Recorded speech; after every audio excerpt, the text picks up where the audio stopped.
আসসালামু আলাইকুম প্রিয় দেশবাসী। আপনাদের মাঝে আজকে একটা টপিক নিয়ে আসলাম। সেটা হচ্ছে জামাত একটা রাজাকারের দল। আপনাদের বক্তব্য হচ্ছে জামাত একটা রাজাকারের দল। আসলে রাজাকার বলতে আমরা কি বুঝি? যারা দেশের সাথে বেইমানি করে, দেশের স্বার্থে দেশকে বিক্রি করে দেয়, দেশের বিরোধিতা করে, তাদেরকে আমরা রাজাকার বলি। আমিও আপনাদের মতো বলতে চাই, আসলে জামাত রাজাকারের দল। তারা এত বছর ধরে 1 টাকাও দেশ থেকে বিদেশে পাচার করে নাই। তারা এত বছর স্বাধীনতার পর থেকে রাজনীতি করে, তাদের কোনো নেতাকর্মীর ব্যাংকে ঋণ খেলাপি নাই। তারা কানাডায় বেগমপাড়ায় বাড়ি করে নেয়। তারা বিভিন্ন বিদেশে তাদের শিল্পপতির মালিক হয় নাই। আসলে তারা রাজাকারের দল। আপনাদের ভাষ্যমতে আসলে তারা রাজাকারের দল।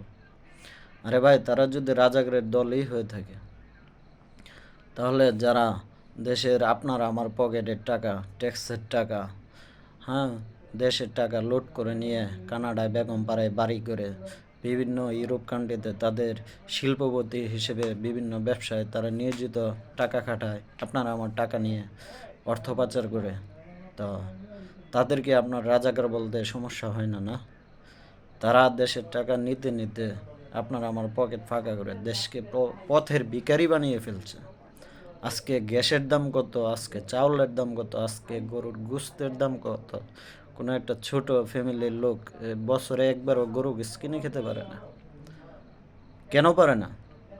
দেশের রিজার্ভ টাকাগুলা, অর্থগুলা, ডলারগুলা চুরি করে কানাডায় বেগমপাড়ায় বাড়ি করছে। অর্থগুলা চুরি করে বিভিন্ন ইউরোপ কান্ট্রিতে শিল্পপতি হয়ে তাদের বড় বড় ব্যবসা প্রতিষ্ঠান দাঁড় করেছে।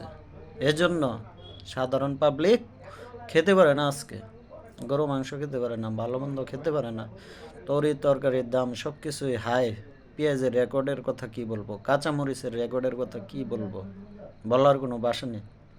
তারপরেও বললেন আপনারা জামাতের কারো ঋণ খেলাপি না, তাদের কোনো অর্থ পাচারের কোনো কেলেঙ্কারি নাই।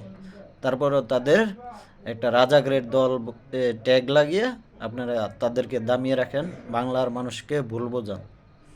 এখন সময়, বাংলাদেশের সুষ্ঠু ভোট হবে, আপনারা সঠিক নেতা নির্বাচন করবেন। এটাই আপনাদের প্রতি আমার আশা, এটাই আপনাদের প্রতি আমার জোরালো আবেদন বলতে পারেন। এই সুযোগ বারবার আর আসবে না, কারণ সুষ্ঠু ভোটের সুযোগ আর বারবার আসবে না।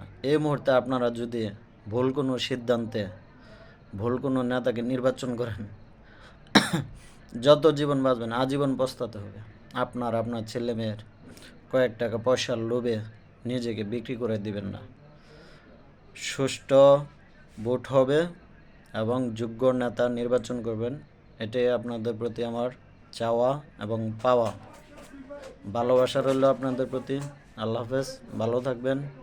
সুযোগটা সময়ের সাথে কাজে লাগবেন, এ বলে আমার কথা শেষ করছি।